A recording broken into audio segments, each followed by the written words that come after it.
మన ప్రభువైన యేసుక్రీస్తు నామంలో మీ అందరికీ శుభములు తెలియచేస్తూ ఉన్నాను. త్రిత్వంలోని చివరి ఆదివారము, త్రిత్వము తర్వాత 23వ ఆదివారం కొరకు ఏర్పాటు చేయబడిన దైవలేఖన భాగములు దశలోనికి రాసిన మొదటి పత్రిక 5వ అధ్యాయం 1 నుండి 11, మత్తయి సువార్త 25వ అధ్యాయం 1 నుండి 13. ఈ రెండు పాఠ్యభాగాల ఆధారంగా నేను ఏర్పాటు చేసుకున్నటువంటి అంశము ప్రభు రాకడ, ద లార్డ్స్ కమింగ్. మన ప్రభువైన యేసుక్రీస్తు నామములో మీ అందరికీ మరొక పర్యాయము శుభములు తెలియచేయచ్చు ఉన్నాను. దేవుడు మనలను ఎంతగానో ప్రేమించి మనకిచ్చిన మరొక నూతన దినము, పరిశుద్ధమైనటువంటి దినాన్ని బట్టి, ఈ పునరుత్థాన దినము ఆదివారం వర్తమానం అందించుటకు నాకు ప్రభు ఇచ్చిన భారాన్ని బట్టి, దానిని నెరవేర్చుటకు ప్రభు ఇచ్చిన ఆరోగ్యము, సమస్తమైన విధి విధానాలను బట్టి దేవునికే సమస్త మహిమ, ఘనత, ప్రభావాలు మొదటిగా చెల్లిస్తూ ఉన్నాను. ఈ భారభరితమైన పరిచర్యను ప్రోత్సహిస్తున్న మీ అందరికీ కూడా ప్రభు నామన వందనాలు తెలియచేయచ్చు ఉన్నాను. ప్రియులారా, ప్రభు రాకడ అనే అంశము ఎస్కటాలజీ, ప్రభు యొక్క రాకడకు సంబంధించిన విషయాలు ధ్యానం చేయడం అనేది గొప్ప భాగ్యం. ఎందుకనంటే నేడు ఆధ్యాత్మిక తరం మనం ఆలోచన చేస్తే జరిగిపోయిన వాటి మీద వారికి ఉండేటువంటి ఆసక్తి జరగవలసిన వాటి మీద ఉండదు. అది ఆధ్యాత్మిక ఆసక్తి. లోకానుసారమైన ఆసక్తి జరిగిపోయిన వాటి మీద ఉండదు, కానీ జరగవలసిన వాటి మీద ఉంటుంది. చూడండి ఎంత వ్యత్యాసమైనటువంటి భావజాలము మనిషి కలిగి ఉన్నాడు. లోకానుసారమైన విషయాలు, ముందు ఏం జరుగుతుంది, భవిష్యత్తు ఏం జరుగుతుందో తెలుసుకోవాలనే కోరికలో ఉంటారు. అందుకే జాతకం అని, ప్రొడిక్షన్ అని, ఇంకా రకరకాలుగా తిరుగుతూ ఉంటాడు మనిషి. ఫ్యూచర్ ఎలా ఉంటుంది తెలుసుకోవాలని. అయితే మన ఫ్యూచర్ ఆధ్యాత్మికంగా ఆలోచన చేస్తూ ఉన్నప్పుడు, ప్రభు రాకడ సంగతులు తెలియజేసినప్పుడు, అంటే భవిష్యత్తులో జరిగే సంగతుల గురించి తెలియజేస్తున్నప్పుడు వాటి మీద ఆసక్తి కాదు కదా, వినటానికి కూడా ఏమాత్రం కూడా చెవినివ్వని ఆధ్యాత్మిక ప్రజలు నేడు మనం చూస్తూ ఉన్నాం. నువ్వు ఏ రీతిగా ఉన్నావు అనే దానిని, ఒక అద్భుతమైన ప్రశ్నను నీ హృదయంలో పెట్టి నిన్నుగా పరిచయం చేస్తూ ఆధ్యాత్మిక ఆసక్తి ఎలా ఉండాలో చూపించే వర్తమానమే నేటి వర్తమానం. ప్రియులారా, అడ్వెంట్లోనికి మనం వెళ్తూ ఉన్నాం. మరికొన్ని దినాలలోనికి వెళ్తున్నాం.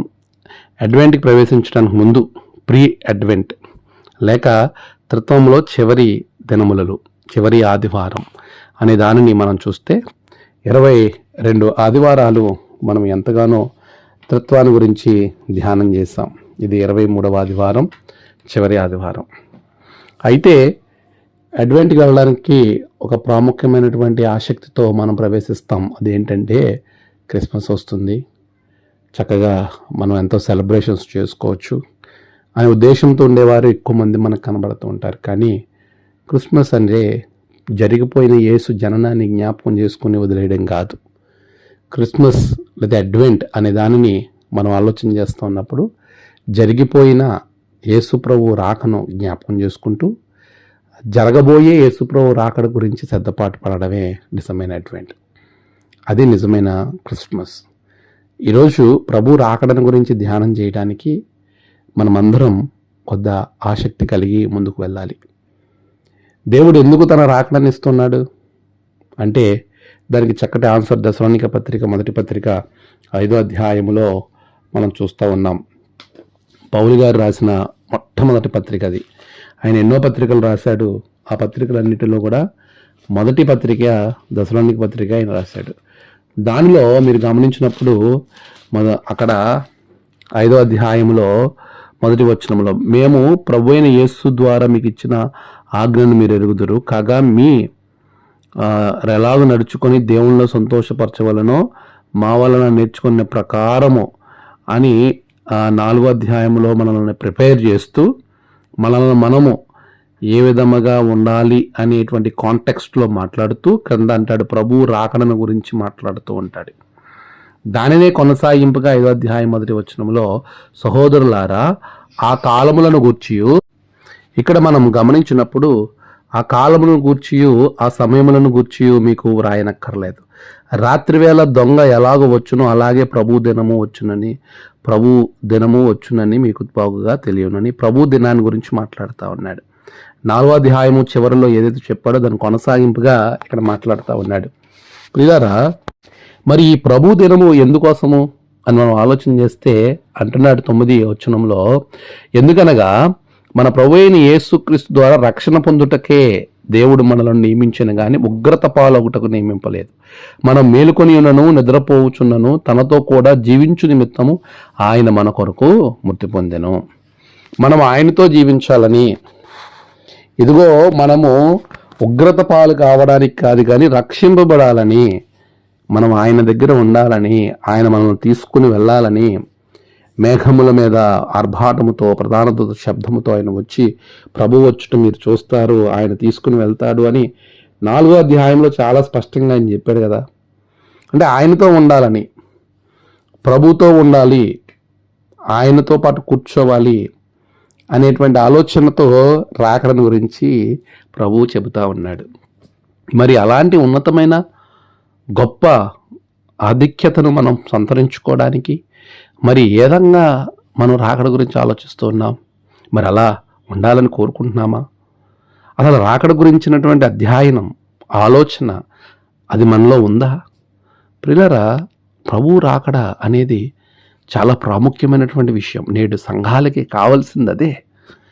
విశ్వాస ప్రమాణంలో మీరు గమనిస్తే అపోస్తల విశ్వాస ప్రమాణం కానీ, నికేయ విశ్వాస ప్రమాణం కానీ, లేక అథనేషియస్ విశ్వాస ప్రమాణం కానీ, ఇంక ఇతరితర ఏ విశ్వాస ప్రమాణాలలోనైనా మీరు గమనిస్తే ముగింపు ప్రభు రాకడ తీర్పుల గురించే ఉంటుంది. మరి ఈ రాకడ తీర్పులను మనం ఎందుకు విస్మరిస్తున్నాం? తీర్పు అనే దాని గురించి రాకడ అనగానే అమ్మో అని ఎందుకు అంటున్నాడు మనిషి? ఎందుకంటే వాడి జీవితంలో ప్రభువుని ఎదుర్కోవడానికి కావలసినటువంటి ఎలిమెంట్స్ అతనిలో లేవు. అద్భుతమైనటువంటి దేవుడు వస్తున్నప్పుడు ఆయన్ని ఎదుర్కోవడానికి నా దగ్గర ఏముండాలో అవి తెలుసుకోలేకపోవడం వలనే వచ్చిన పొరపాటు. ఈరోజు అదే విషయాన్ని మీకు నేను జ్ఞాపకం చేస్తాను. ప్రభు వస్తున్నాడు, రాబోతున్నాడు, త్వరలో రాబోతున్నాడు. వచ్చినప్పటికీ మనం ఎలా ప్రిపేర్ అయి ఉండాలి, లేకపోతే మనం దగ్గర ఏమేమి ఆభరణాలు మనం ధరించుకుని ఉండాలి? పెండ్లి కుమారుడుగా ఆయన వస్తున్నప్పుడు వధూ సంఘంగా నువ్వు ఎలా ఆభరణాలతో అలంకరించుకొని ఉండాలో మనం ఈరోజు ధ్యానం చేస్తున్నాం. 3 విషయాలు నేను చాలా క్లుప్తంగా జ్ఞాపకం చేస్తాను. మొదటిది, మనము మన దేవుని యొక్క పెండ్లి కుమారునికి తగినట్లుగా మనం రెడీ అవ్వాలి. అదేంటంటే వెలుగు సంబంధులుగా ఉండాలి. చీకటి వారము కాము. దశలోని రాసిన మొదటి పత్రిక 5వ అధ్యాయము 5వ వచనంలో అంటున్నాడు అక్కడ, మనము ఇతరుల వలె అక్కడ 5వ వచనంలో మీరందరూ వెలుగు సంబంధులను పగటి సంబంధులునై ఉన్నారు. మనము రాత్రి వారము కాము, చీకటి వారము కాము. వెలుగు సంబంధులం, వెలుగు కుమారులు, పగలు కుమారులై ఉన్నారు అంటున్నాడు ఫుట్నోట్లో. మనం వెలుగు సంబంధులుగా ఉండాలి. ఎందుకంటే యోహాను సువార్త మీరు కనుక చదివినట్లయితే అక్కడ ప్రభు చెప్తా ఉన్నాడు, నేను వెలుగై ఉన్నాను అంటున్నాడు 8:12లో. ఐఎమ్ ద లైట్, నేను వెలుగు. ఆ వెలుగు లోకంలోకి వచ్చింది కానీ లోకం దాన్ని గ్రహించలేదు. ఆయన వెలుగు కాబట్టి మనల్ని కూడా వెలుగు సంబంధులుగా ఉండమని చాలా స్పష్టంగా వాక్యంలో మనకు బోధిస్తూ ఉన్నాడు. ఈరోజు మనం వెలుగువారంగా ఉంటున్నామా? వెలిగించి దీపస్తంభం మీద పెడతాం కానీ మంచం కింద, కొంచెం కింద, అక్కడ ఇక్కడ ఒక గిన్నె కింద పెట్టి బోర్లించం కదా అని యేసుప్రభు వారు కొండ మీద ప్రసంగంలో చెప్పలేదా?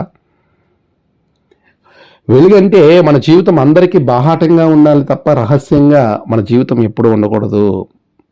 రహస్యంగా మన జీవితం ఉంటుందా అసలు? దేవునికి దాచి మనం ఏమైనా చేయగలమా?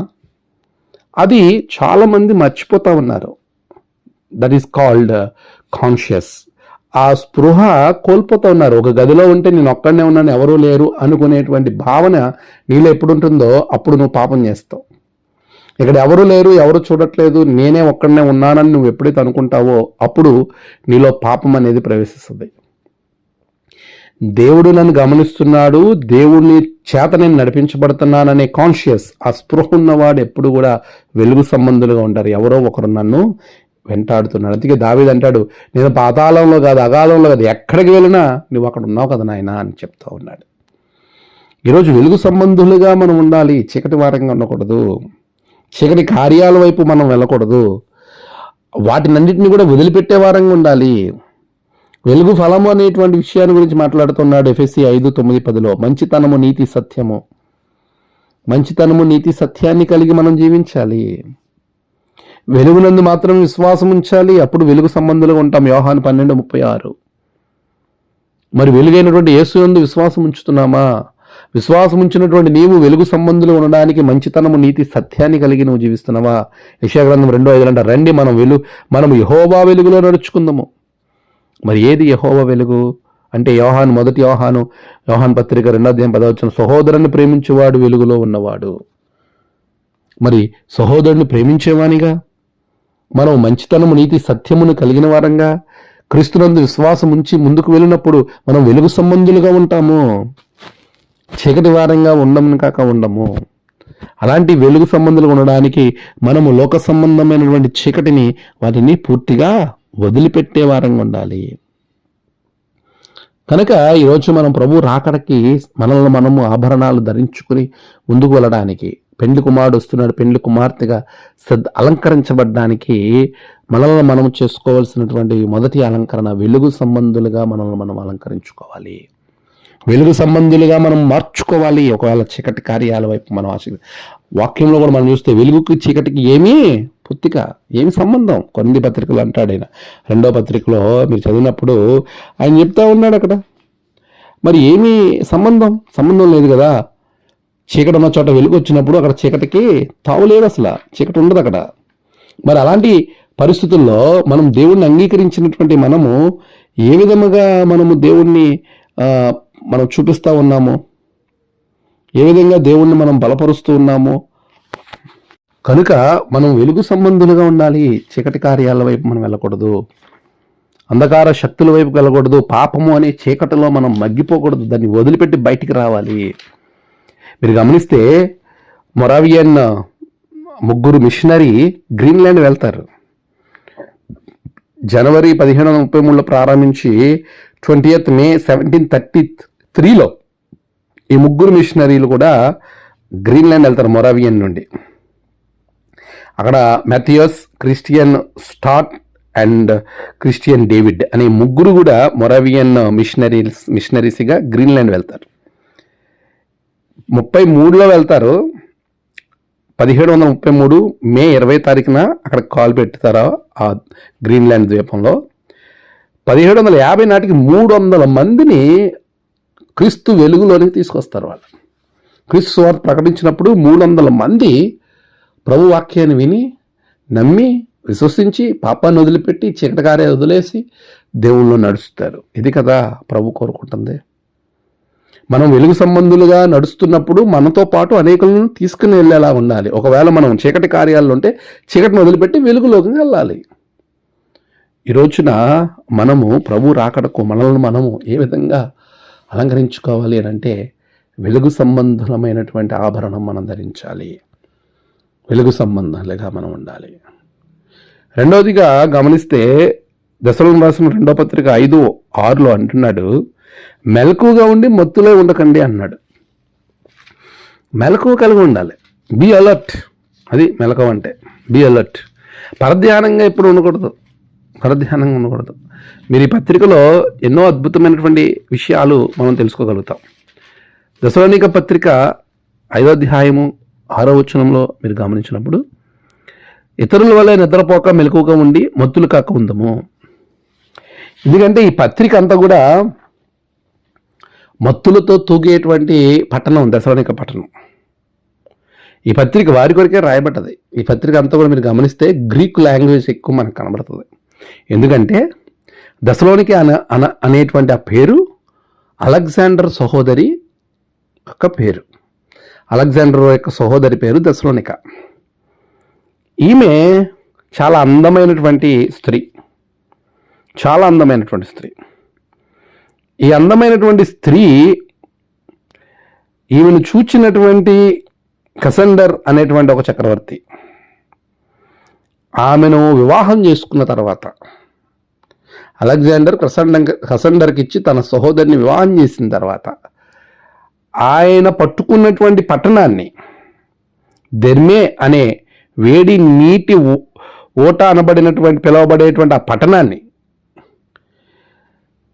దాన్ని మరామత్తులు చేసి దాన్ని బాగు చేసి సుందరంగా అలంకరించి ఆ పట్టణానికి తన భార్య పేరు పెడతాడు కసాండర్. అదే దెసలోనిక.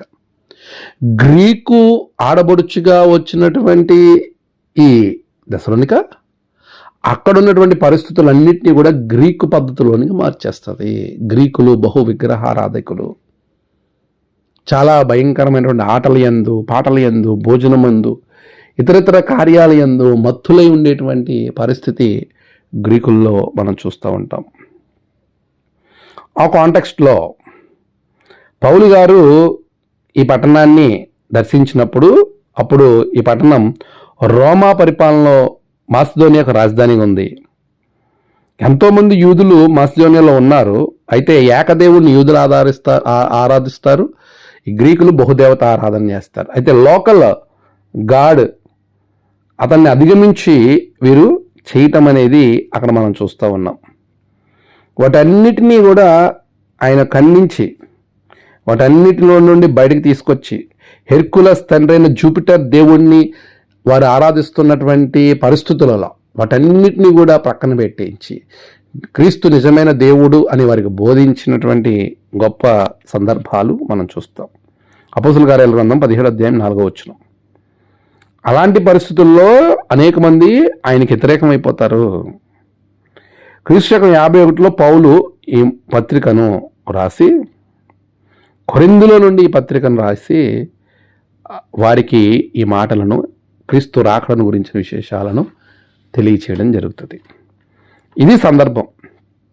ఈ సందర్భంలో ఉన్నటువంటి ఆ పరిస్థితులలో ఆ పట్టణంలో ప్రభు మీరందరూ కూడా మత్తులై ఉండకండి అని పౌలు ద్వారా ఆ పట్టణానికి చెప్పాడంటే కారణం ఏంటంటే ఇది గ్రీకుల యొక్క యాటిట్యూడ్. అది మరి ఇంకెంతసేపు తినడం, పడుకోవడం, లేకపోతే ఆటలాడుకోవడం, టైంని ఊరకనే వేస్ట్ చేయడం, లోక సంబంధమైన వాటిల్లో వారు మునిగిపోవడం.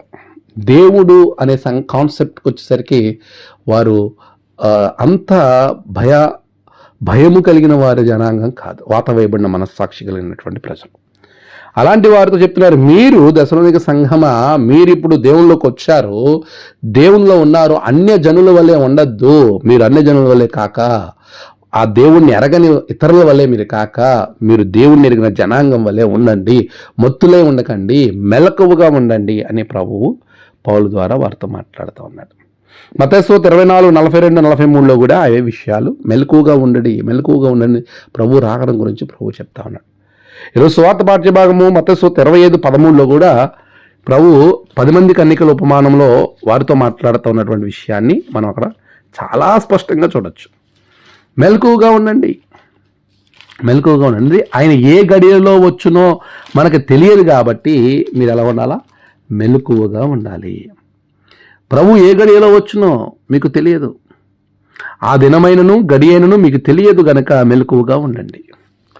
మెలకువగా ఉండడం అంటే రాత్రి పడుకోకుండా ఉండడం కాదు. మెలకువగా ఉండడం అంటే ఇక్కడ ఆధ్యాత్మిక అర్థం మనం ఏమర్థం చేసుకోవాలంటే, మనం ఎప్పుడు కూడా అపవాది ఎటువైపు నుంచి మనలను మృంగివేస్తుందో అని అపవాదిని గురించినటువంటి అలర్ట్ మనం కలిగి ఉండాలి. చాలా ఇందాక చెప్పాను చూసారా, కాన్షియస్తో ఉండాలి, బీ అలర్ట్గా ఉండాలి. యుద్ధంలో సైనికులు ఏ వైపు నుంచి దొంగలు వచ్చి, లేకపోతే నక్సలైట్స్ వచ్చి, లేకపోతే తీవ్రవాదులు వచ్చి ఎలాగైతే అటాక్ చేస్తారో అని వాళ్ళు వస్తున్నప్పుడు బీ రెడీగా ఎలా ఉంటారో అలా రెడీగా ఉండాలి. అది మెలకువగా ఉండమంటే. అపవాది రాగానే వాడిని ఎదిరించగలగాలి, శోధనలు రాగానే దాన్ని జయించగలగాలి. అందుకే ఆ మాటలు మాట్లాడుతూ మెలకువగా ఉండడాన్ని గురించి చెబుతూనే అక్కడ ఎన్నో విషయాల గురించి పౌలు దశలోనిక సంఘంతో మాట్లాడుతూ ఉన్నాడు. మెలకువగా ఉండాలి అంటే కాన్షియస్గా ఉండాలి, బీ రెడీగా ఉండాలి. ఆ గడియ మనకు తెలియదు కనుక. ప్రార్థన విషయంలో కూడా ప్రభు చెప్తారు, శోధనలో ప్రవేశించడం మెలకువగా ఉండండి. మత్తయి సువార్తలో చెప్తున్నాడు ఆయన. మనం శోధనలో ప్రవేశించుకున్నట్లు మెలకువగా ఉండాలి. ప్రార్థన చేయండి, మెలకువగా ఉండి. మత్తయి 13:33, మత్తయి 26:38.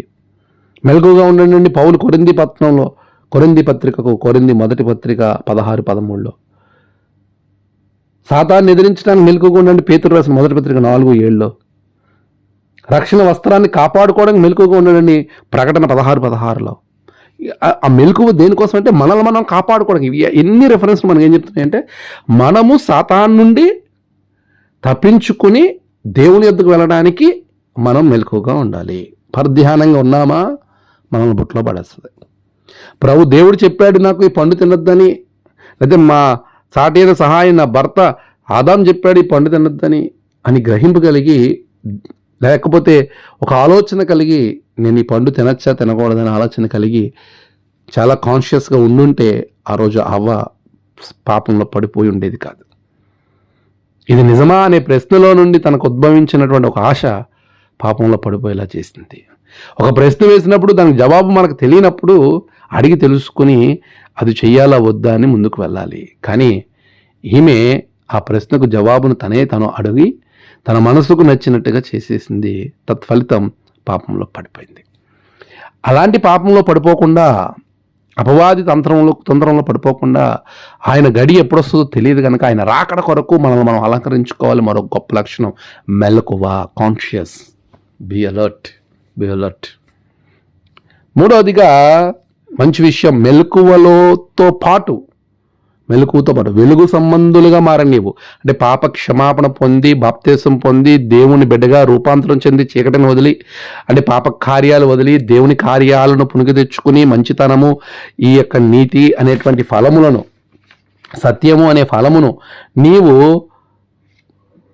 పుణికి పరుచుకుని వెలుగుగా ప్రభు యొక్క వెంబడిస్తూ వెళ్తూ ఉన్న సందర్భంలో మెలకువగా ఉంటూ సిద్ధపాటు కలిగి ఉండాలి. మూడవదిగా 10 మంది కన్యకలు, 5 బుద్ధి గలవారు, 5 బుద్ధి లేని వాళ్ళు అన్నారు.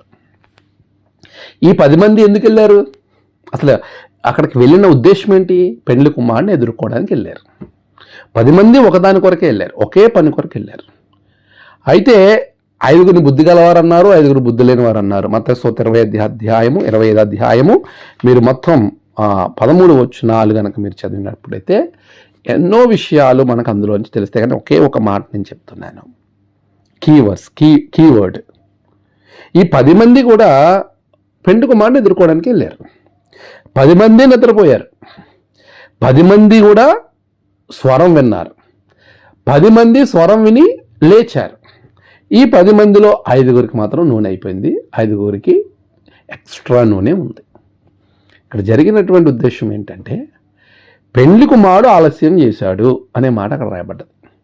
ఈరోజు ఆయన గడి ఎప్పుడు వస్తుందో మనకు తెలియదు కనుక, ఆయన ఏ క్షణాన్ని వస్తాడో తెలియదు. ఈ ఆలస్యం ఎందుకు చేశాడండి? పేతురు అంటున్నాడు, ఏ ఒక్కరూ నశించిపోకూడదని చెప్పి ఆయన ఆలస్యం చేశాడంతే.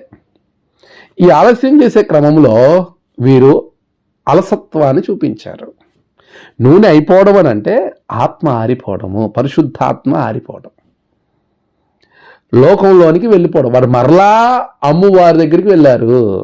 అక్కడ ఎదురు చూచే స్థలాన్ని వీడి బయటకు వెళ్ళారు.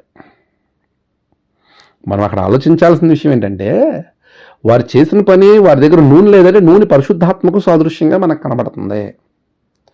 ఈ నూనె అయిపోయిందంటే వారు పరిశుద్ధాత్మను అర్పిస్తారు, లోక సంబంధమైన వాటిల్లో మునిగిపోయారు. వారు ఎక్కడుండి? దేవునికి దూరంగా ఉండి కాదు, దేవుని కొరకు ఎదురు చూసే ఆత్మను అర్పేసుకున్నారు. దీన్ని బట్టి మనం ఏమర్థం చేసుకోవాలంటే అపవాది ఎప్పుడు కూడా దేవునిలో ఉన్నవారినే టార్గెట్ చేస్తుంది. దేవునితో ఉన్న అవ్వనే టార్గెట్ చేసింది, దేవునితో ఉన్న దావీదునే టార్గెట్ చేసింది. దేవునికి అతి సమీపంగా ఉన్న వారినే దేవుడికి దూరం చేయాలని సాతాను టార్గెట్ చేస్తాడు. ఇదొక కోణంలో దీన్ని మనం ఒకసారి ఆలోచన చేయాలి. అయితే ప్రాముఖ్యమైన ఉద్దేశాన్ని మనం చూస్తే వారు ప్రభు రాకడం గురించి ప్రభువు వివరిస్తూనే పెండ్లి కుమారుడు ఎదుర్కోవడానికి వెళ్ళినటువంటి 10 మంది కన్యకలలో 5 పెండ్లి కుమారుడు ఎప్పుడొస్తాడో తెలియదు కనుక ఈ బుడ్డిలో నూనె ఒకవేళ అయిపోతే మనం మరలా దివిటీలు పట్టుకుని వెళ్ళడానికి నూనె సరిపోదు కనుక మనం నూనె పట్టుకుని వెళదాం అని ముందుగానే ఆలోచించి వారు సిద్ధపాటు కలిగి వెళ్ళారు. ఈరోజు అలాంటి సిద్ధపాటు మనలో ఉండాలి. మరి ఉందా సిద్ధపాటు? ప్రభు ఆలస్యం చేస్తున్నాడని లోకంలో కలిసిపోవడం కాదు, ఆయన ఇంకా రాలేదు నువ్వు ఎప్పుడో రక్షణ పొందావు, మరలా లోకంలోనికి వెళ్ళిపోతున్నావేమో. జాగ్రత్త. మత్తయి సువార్త 25వ అధ్యాయంలో ఇక్కడ 10వ వచనం మీరు చదివితే అక్కడ అన్నాడు, వారు కొనిపోవుచుండగా పెండ్లి కుమారుడు వచ్చెను, అప్పుడు సిద్ధపడి ఉన్నవారు ఆయనతో కూడా పెండ్లి విందుకు లోపలికి పోయిరి. ఎవరైతే సిద్ధపడి ఉన్నారో ఆ నూనెను ముందుగానే తెచ్చుకుని, ఆ దివిటీలకి నూనె సరిపోతే మళ్ళీ వెలిగించుకుని దివిటీలు వెలుగుతూ ఉండాలి, ఆరిపోకూడదు. మాకు ఈ నూనె సరిపోదేమో, ఒకవేళ ఇది ఆరిపోతుంది, ఇది ఆరిపోవుచున్నది. అక్కడ అంటున్నారు బుద్ధి లేని కన్నికలు అంటున్నారు, మా దివిటీలు ఆరిపోవుచున్నవి. ఆరిపోయేటువంటి దీపం వలె నీ ఆత్మ ఉందా?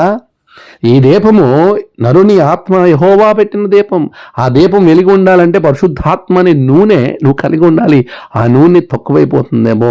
ఎప్పటికప్పుడు ఆత్మను దుఃఖపరచుకుడి, ఆత్మను ఆర్పకుడి. అంటే నువ్వు నిరంతరము దేవునిలో నిన్ను నీవు బలపరుచుకుని ఆత్మను వెలిగించుకోవాలి. లేదంటే ఆత్మ ఆరిపోద్ది, లేదంటే ఆత్మ దుఃఖపడుతుంది. ఈ ఆరిపోతున్నటువంటి ఆత్మ, ఈ దీపం ఆరిపోతే నువ్వు ఆ దివిటి, ఖాళీ దివిటితో, వెలుగు లేనటువంటి దివిటి, ఇది ఎప్పుడైతే ఈ యొక్క దీపం ఆరిపోతుందో వెలుగు ఉండదు.